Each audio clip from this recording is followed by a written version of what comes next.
संदेश है हमारे आज के युवाओं के लिए जो जयंती है सुभाष चंद्र बोस की? देखिए, ये मेरा सौभाग्य है कि आज के दिन आप हमारे प्रोग्राम को कवर कर रहे हैं। लखनऊ बंगीय नागरिक समाज पिछले 15 साल से यहाँ का ये कार्यक्रम करती है और हम ये कार्यक्रम न केवल सुभाष जी को याद करते हैं बल्कि उनके दार्शनिक गुरु स्वामी विवेकानंद जी को भी याद करते हैं, क्योंकि जो स्वामी विवेकानंद जी के आदर्श हैं, जो हम लोगों के प्रति जो एक उन्होंने सुझाव दिया था, जो नेताजी ने अक्षरशः उसका पालन किया और आज देश के दिशा और दशा को बदलने में इन दोनों महाभूतियों का जो योगदान है उसके आगे सारे लोग नगण्य हैं।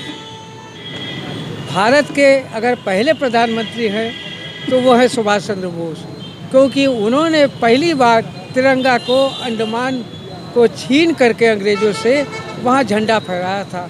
उनकी अपनी सरकार थी, उनकी अपनी करेंसी थी, उनकी अपनी सेना थी, लेकिन लखनऊ से 2 व्यक्ति आज़ाद हिंद फौज से जोड़े थे। एक का नाम था S.K. वर्धन जी और दूसरे का नाम था तारापदो दत्ता जी। तारापदो दत्ता हमारे चाचा थे और उनके ही पगचिन्हों पे चलते हुए मैं ये कार्यक्रम हर वर्ष करता हूँ। जहाँ तक संदेश का सवाल है, जहाँ तक नेताजी का लखनऊ के से जुड़ाव का सवाल है, 1938 में पहली बार वो लखनऊ की धरती पे आए थे और वो भी A.P. सेन साहब के निवेदन पे, और बंगाली क्लब में उन्होंने आकर के संबोधन किया था और उनका नागरिक सम्मान भी बंगाली क्लब में किया गया था। उसके बाद 1940 में एक मौका आया था जब यहाँ काकोरी कांड हुआ था।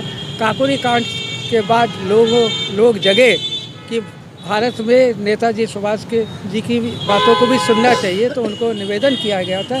तो 1940 में भी वो आए थे और झंडे वाले पार्क में उन्होंने एक असाधारण सभा का आयोजन किया था और देश के युवाओं को बतलाया था कि आपको अगर देश को आज़ाद करना है तो आपको अपना सब कुछ बलिदान करना पड़ेगा। यहाँ ज़रूरत पड़े तो आपको अपने शरीर का खून भी देना पड़ेगा कि तुम मुझे खून दो, हम तुम्हें आज़ादी देंगे। तो युवाओं के लिए सबसे बड़ी बात यह है कि साल के 364 दिन नेतागिरी करे, अपना काम करे, लेकिन 23 जनवरी को इन 2 महान विभूतियों को याद करके अपना आदर अंजलि दे। और मैं देख रहा हूं कि सवेरे से हज़ारों की भीड़ यहाँ आई और लखनऊ बंगीय नागरिक समाज की ओर से मैं हर व्यक्ति को अपना सहयोग के लिए निमंत्रण देता हूं। मेरे सहयोगी है जॉय बनर्जी साहब, मेरे सहयोगी है सुमिता बंदोपाध्याय जी, मेरे सहयोगी है R.S. निगम जी, मेरे सहयोगी है D.K. पाल जी, मेरे सहयोगी D.K. पाल जी, मेरे सहयोगी है D.K. हल्दर साहब। इन लोगों के सहयोग से मुझे प्रकाश कुमार दत्ता कहते हैं और मैं लखनऊ बंगीय नागरिक समाज का मुख्य संयोजक हूँ। मैं कृष्णानंद राय भोजपुरी कवि आज 23 जनवरी 2024 को सुभाष चंद्र बोस की जो जयंती है यहाँ पर हूँ और ये जयंती इनकी बहुत मशहूर हो गई। कहिए क्यों मशहूर हो गई कि हर साल 22 जनवरी को प्राण प्रतिष्ठा से संबंधित कार्यक्रम होगा, पूरे भारत में, पूरे विश्व में होगा और 23 जनवरी को जो है सुभाष चंद्र बोस के मनाया जाएगा। ये भी एक बहुत बड़ा संयोग है। दूसरा ये बताना चाहता हूँ कि जो कविता लिखा हूँ उसकी खास पंक्तियाँ बता रहा हूँ कि तुम मुझे खून दो मैं तुम्हें आज़ादी दूंगा, जय हिंद का नारा, इस नारे की महिमा ऐसी अंग्रेज़ों से हुआ छुटकारा। तो सुभाष चंद्र बोस के बारे में जितना बताया जाए, देखिए इसमें स्वामी विवेकानंद का भी जो मैं लगा रखा हूँ। आज मानवता अपनाना है और मुट्ठी बांध के देखिए जो इस तरह से जो हाथ उन्होंने किया है, इसका मतलब है कि हम एक रहें, नेक रहें और एक जब रहेंगे, मुट्ठी बांधेंगे तो एकता का प्रतीक हो जाएगा। तो हमको ये देखना है कि हर वक्त जैसे 5 उंगलियां हैं और मुट्ठी जब बंध जाती है तो सुभाष चंद्र बोस ने देखिए ऐसे करके दिखाया है। हम एक हो जाएंगे और नेक रहेंगे तब भारत के लिए जो है कुछ भी कर सकते हैं।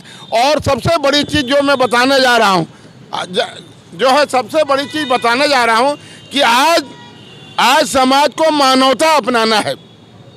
मानवता कैसे अपनाना है? सड़क पर भीड़ है, देख रहे हैं निर्माण कार्य चल रहा है, लेकिन गाड़ी लेके उसी में घुसे जा रहे हैं। हमको पग पग पर राष्ट्रीय कार्य करना है। अगर हम उस दिन पैदल चल के, साइकिल से चल करके मानवता दिखा सकते हैं। अभी 26 जनवरी आएगा, तो 26 जनवरी क्या संविधान का पालन करना है। हमको मानवता अपना के राष्ट्र की सेवा हम कर सकते हैं। और देखिए 2 लाइनें इस तिरंगे को लिए हैं कि चलो तिरंगा लहराएं, भारत माँ की शान में वीरों ने बलिदान दिया है अपने हिंदुस्तान में। चलो तिरंगा लहराएं, भारत माँ की शान में वीरों ने बलिदान दिया है अपने हिंदुस्तान में। और भोजपुरी में लहर लहर लहराई हो भारत का तिरंगा, चारों ओरी खूब फहराई हो भारत का तिरंगा। तो ये देखिए कि इस तरह का जब हम भाव रखेंगे, हर वक्त तिरंगे को लेकर चलने से ताकत मिलती है और आदमी को सबको लेकर चलना चाहिए, तब जाकर के हम पहचान बना पाएंगे। जय हिंद, जय भारत।